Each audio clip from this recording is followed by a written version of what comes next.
Hey, the year's 2003, another infectious disease from China spreads worldwide, and the Columbia shuttle disintegrates right before our own eyes live on TV, and Seven Nation Army is playing on every station in the country.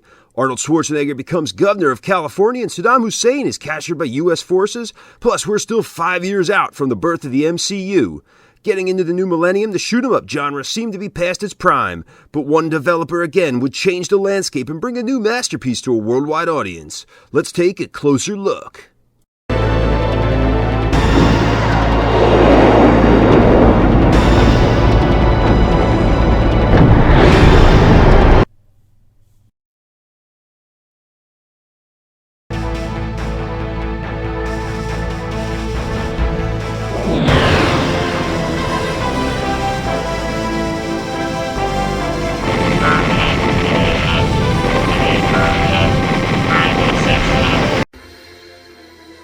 Ikaruga was developed by Treasure as a spiritual successor to the amazing Radiant Silver Gun under Project RS2.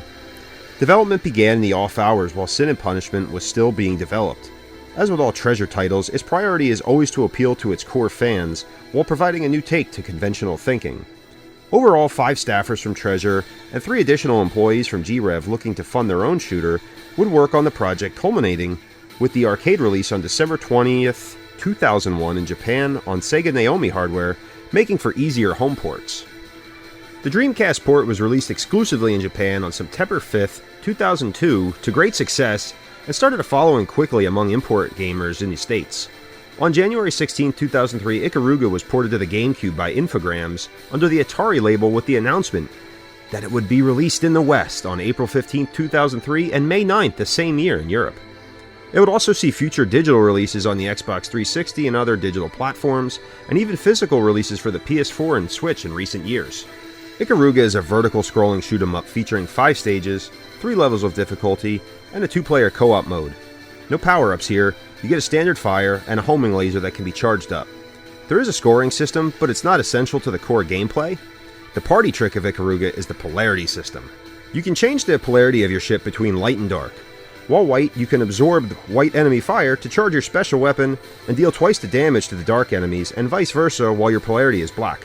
The ability to master this mechanic and the switch timing is vital for playthrough. Even though the game features really no storyline, there is one behind it. You play pilot Shinra, the last one left of the Tenkaku, attempting to stop Horai, who have discovered godlike powers and start conquering other nations. Shinra, again taking the fight, is shot down, landing in the remote village of Ikaruga, and nursed back to health by locals. Still set to take the fight to the Horai, villagers give Shinra a ship they built and hid underground that is the first of its kind to switch between the 2 polarities, known as the Ikaruga, and the game unfolds over the 5 stages. So let's get into the actual gameplay. Bar none, this is and has always been my favorite pick-up and play and my favorite shmup. It's a short game at a little less than half an hour, and that's not a knock on it. With its high difficulty, Ikaruga is not friendly to those new to the genre, but with some practice, playthrough is achievable. It's satisfying to learn enemy patterns and memorize where to put the Ikaruga. During screen-filling attacks and even some of the mid-level enemies can be more of a pain than final bosses. The experience of playing Ikaruga is a memory you'll never forget. It's Goldberg taking the title on Nitro from Hogan. It's seeing the first Avengers at midnight. It's hearing Seven Nation Army for the first time on K-Rock.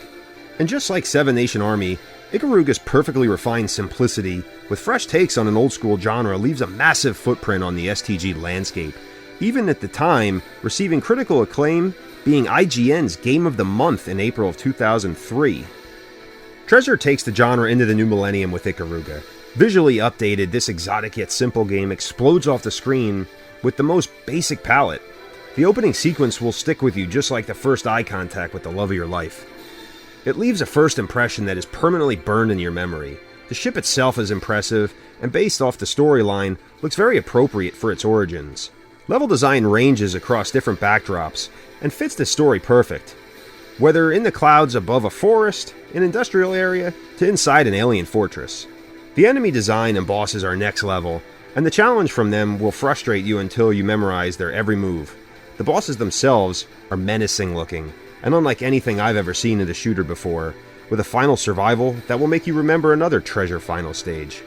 Ikaruga calls upon perfect coordination from the player, like many other titles from the developer. The GameCube controller is perfect for what is called upon, switching polarities and firing the charged laser, especially with the final boss. The soundtrack is equal to any Hans Zimmer score and elevates Ikaruga to legendary status, creating such an epic event that anytime you pick this up, you can close your eyes and relive the exhilarating experience. Ikaruga can be had for under $100, and if the word shmup has ever left your mouth, it belongs on your shelf. It's fan service at its finest, and just another example of how Treasure turns it up to 11. Ikaruga is the girl you had a crush on for years. You hyped her up in your head, never thinking your Galagass would stand a chance with this treasure, but somehow you catch the eye of this goddess. You've never seen anything this exotic in your life, and find yourself now questioning if you're worthy. One unexpected night, fate calls upon you when you least expect it. You talk yourself up on the ride over, only to get to the door, heart beating like crazy. The door opens, and you get your chance to live up to your own hype. To your own surprise, you know exactly what to do, and every button to press at the right time. You know the patterns, and feel at one with her and yourself, experiencing something that transcends the idea of perfection. Each time after, it gets better and better, because you know the spot to hit, the place to be, and just where to put yourself. You grow closer and share more than just a playthrough, but go through all the emotions of light and dark that form the perfect pairing. Ikaruga may be difficult at times, but you learn to adapt and be the best version of yourself for it.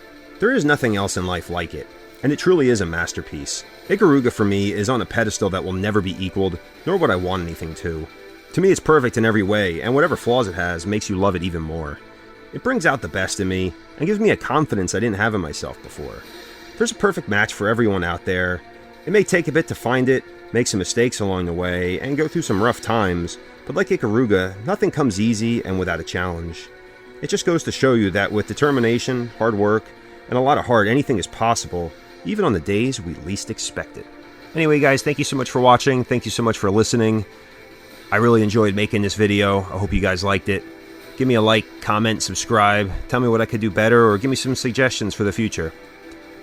New videos every Tuesday, and some other random ones here and there when I get time. Trying to make these a little bit better each one I make. So, until next time, I've been the Game Bro. Have a good night, everybody.